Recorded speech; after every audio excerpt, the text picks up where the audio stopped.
700 million people who still don't have regular access to clean water, which needs to be fixed. Water is, of course, the number one requirement. Wastewater treatment, sanitation, is often considered second. People in some of the developing nations have been dumping their untreated wastewater in developing nations and developed nations, for that matter, back into watercourses, untreated for years, and are still doing it today.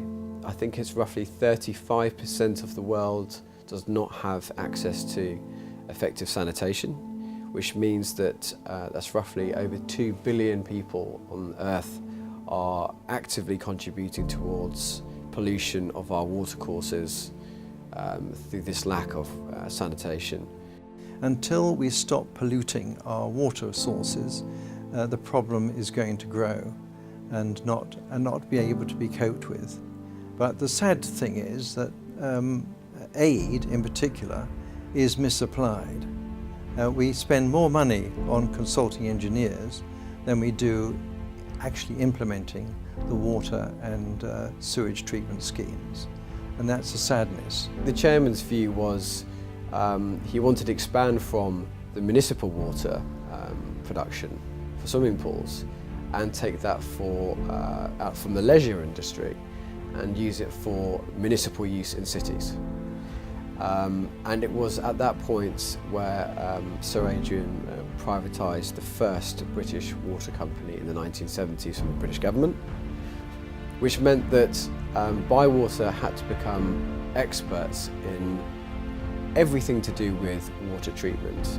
People can tell a Biwater project from its innovative design, its long-term nature, the fact that local operatives will be operating the plant with our help and our assistance, and the plant will be there for the long term.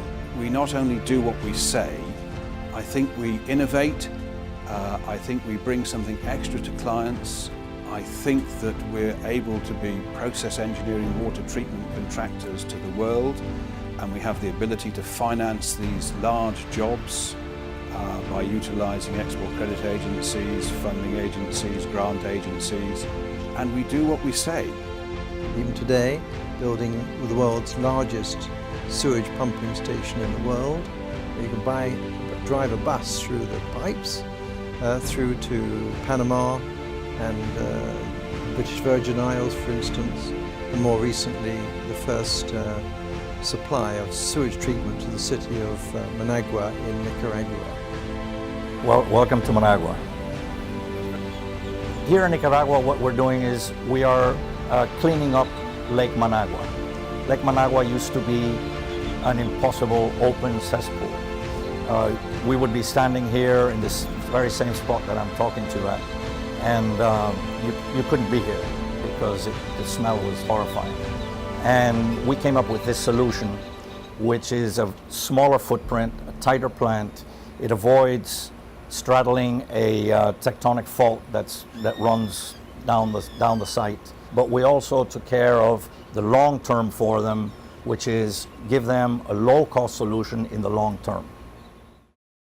We have a saying in Panama, you can live without electricity, you can live without a lot of luxury, but you cannot live without water. And therefore, water is very important for not only the city, for the country, and worldwide. And we are proud to participate in providing this essential product to the Panamanian people. Over the last 50 years, we've worked and built over 70 water treatment plants in Iraq, for instance. And we've been through 3 wars there. But still, we carry on working there. Yes, we have local Arab engineers who are excellent, but they still need the expertise of the latest technology from the UK. It was when the chairman decided to export that knowledge overseas to countries that desperately needed water and wastewater solutions. That has been our greatest success. At that time, there were many water companies in the UK that did it, and now we are the last ones in this globalized world who still export water treatment services to foreign nations.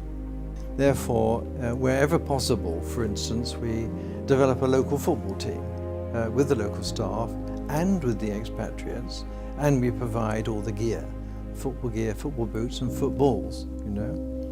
And we've provided, well, in Senegal, for instance, 1,000 footballs, and with our name on it. So not only does it go down very, very well, but it makes the kids absolutely delighted. And without the community involvement, we're lost.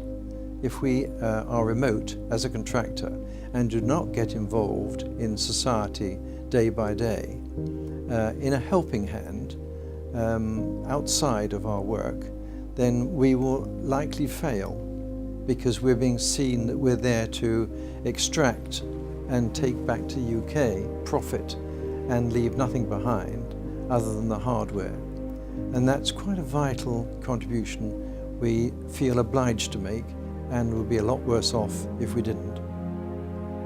So it's through that vision of where we're going, where the global market's going, and making sure that we keep up with that and evolve as a company that is so critical to our success, while still maintaining the requirement to serve people to the right standards and overseas, as we do here in the UK, not shortchanging people, and making sure that we abide by our corporate social responsibility standards that the company is so proud of.